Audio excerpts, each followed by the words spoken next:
Okay. Hi, guys. So, I want to talk about having infinitely many solutions when you have three equations with three unknowns. Now, back when we had two equations with two unknowns, like you had in high school, there's only a couple ways lines could intersect, right? They could not intersect, so there's no solutions. They could intersect just once, and there's one solution right there. And the third way is, of course, they could be just the same line. So there's not really much to say other than there's infinitely many solutions. We had the exact same line just on top of each other. So the solution to this equation is just the line. Anything that was on one line is on the other line. Now, in three-dimensional space, it's a little bit different. So, I guess, of course, you can imagine three planes that come together like this.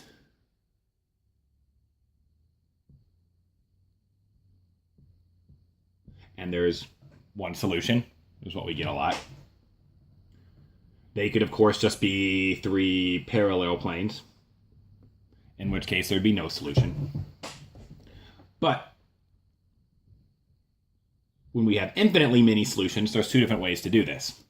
I guess, similar to the lines, they could just all three be the same plane, right? Just all right on top of each other. And you would say, well, there's infinitely many solutions because we just have three planes and they're just the same thing. So anything that solves one equation solves the other two. But there's another way these things can happen. I can have one plane just be a rewritten form of another one, and the third plane be something entirely different. So I can draw a little picture here. You might have to bear with me a little bit. But we have two things that are the same. We have another one coming right in here, this way. And we have a line as a solution. So in three-dimensional space, lines can be described in a whole bunch of different ways. So just saying there's infinitely many solutions is not going to be good enough. We actually want to describe those infinitely many solutions. So how do we do this? So I have a problem written here that, spoiler alert, there's going to be three infinitely many solutions to this. So here you go, x plus y minus 3z equals 4, 4x plus 5y plus z equals 1, 2x plus 3y plus 7z equals negative 7. And I just take this and I put it in the matrix form so we can solve it. We can run through the Gauss-Jordan elimination, or if we're allowed to, we go through it on the calculator. But either way, at the end of the day, I end up with this.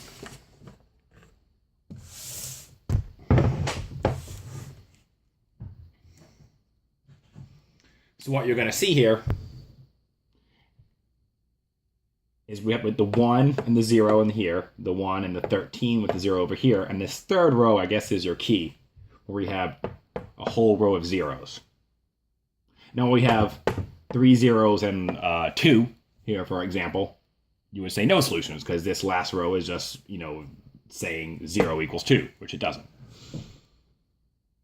If it was a 1 here and then a 0, then we know z equals 0, and that's what I think most of y'all are putting down is z equals 0. But you see, it doesn't here, right? There is no z in this equation. We have that original system of three equations. After I row reduce it, again, just rewriting the whole system over and over again, I get this guy, right? X minus 16z equals 19. Y plus 13z equals negative 15. And that's it. This third one just says 0 equals 0. This is not an equation. So you see I wrote this down here. X minus 16z equals 19. Y plus 13z equals negative 15. So I guess what I did, if I want to go back over it, flip the board around here.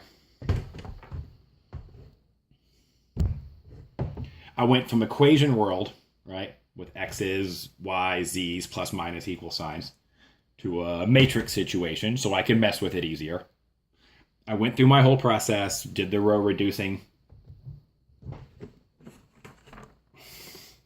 and I got here an equivalent system of equations. So now I went from this matrix back to the equation world I solved for x, and I solved for y. So both x and y are written in terms of z, right? There's equation x, 16z plus 19, y, negative 13z minus 15. So in this case, we say z is a free variable. So I can choose z to be anything I'd like it to be. And for each choice of z, you're going to have a different solution, right? So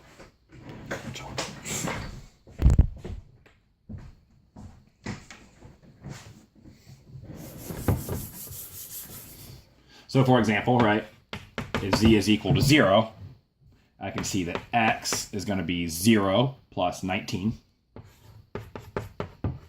And y is going to be 0 minus 15. So I have one solution, 19, negative 15, 0. Let z equal 1, for example. 19 plus 15, 25.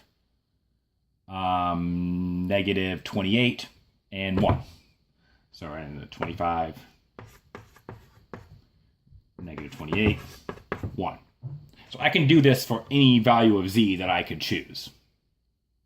So obviously we don't write down all of those. The way we write the answer is just x, y, z. So just like this. And here's how the MyLabs Plus wants you to write this as well. With the parentheses as a coordinate, 16z plus 19, negative 13z minus 15, and z. Seems like kind of a weird way of writing it. But when we have three equations in three space, we're forced to do this. If you look at it for a second, you can realize you really could have done this as well when we just had lines. The old y equals mx plus b. We just never did.